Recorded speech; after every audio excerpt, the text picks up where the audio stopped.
Hi, my name is Harsh Chiluka, and this is my submission for the final assembly project for CSC 258.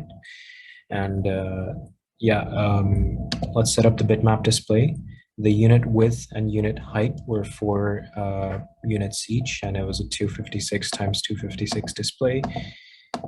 And we can open the keyboard and display MMIO and connect this to MIPS. So now let us run the game, and I will demonstrate how milestones 1 to 3 have been completed. So here we see our spaceship, and you can see the obstacles moving across the screen and the ship. The screen is continually redrawn, and as obstacles move across the screen, and the display resolution is 64 times 64, which is higher than the required 32 times 32. The size of the spaceship and the obstacles are both larger than 3 units each, and once the obstacles exit the screen from the left, new ones appear on the right instantly. There's no pattern to their appearance as they are all randomized, and we can end the game by hitting P, and the game over screen will be displayed. So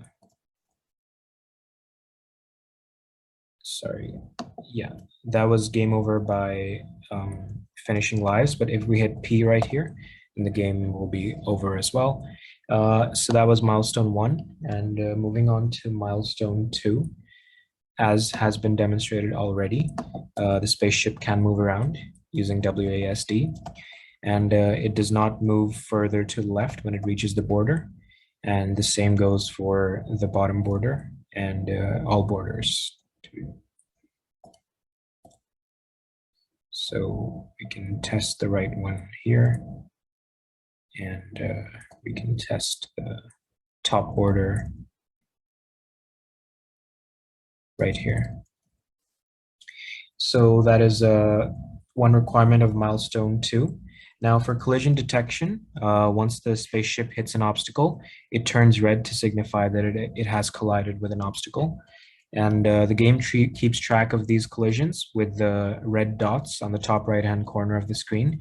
And you can notice that we have 3 right now, but if we collide, we have 2 right now. Well, once we collide, then that will go down to 1. And finally, those red dots are lives, and they help to keep track of the health of the spaceship. And once we use up all the lives, the game is over, and the game over screen is displayed right there. Now moving on to milestone 3. The 3 features that I chose to implement were, first of all, an increase in difficulty, and that will become obvious as the gameplay goes on. Bigger red obstacles will show up in the screen, and even further on, the speed of the game will increase. Secondly, the scoring system. So there is a scoring system that is running in the background. It depends on the number of iterations of the main loop and is proportional to the total amount of time that the game has been played. The score will be shown at the end of each game. And finally, I have implemented enemy ships. These are tiny ships that move in an unnatural manner. So they jump randomly up and down within 8 units of itself. So I will point out the ship to you when it arrives, but now you will likely see the red bigger obstacles show up first as the difficulty increases. So there it is, the red bigger obstacle, and that is the first level. And after another 30 seconds, the difficulty will increase, and the gameplay will become faster. After that, the yellow obstacles that move randomly will start to show up.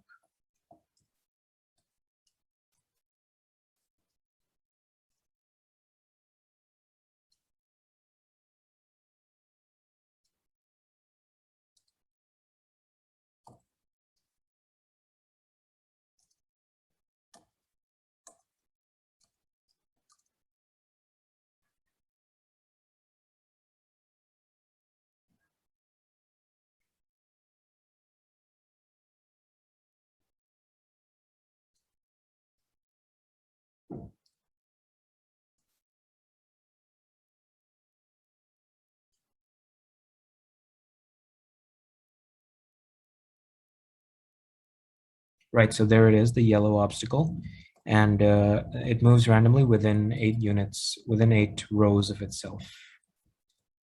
Hitting the yellow obstacle is the same as hitting any other obstacle. 1 life is removed for every hit that the obstacle has, just shown. And finally, I will show you the scoring system. If we just hit the obstacle here, and you can see the score at the end. I can redo it. There you go. So this is the score that will be displayed at the end of every game. So those are the 3 milestones that I have implemented for milestone 3 as required. And yeah, thank you very much.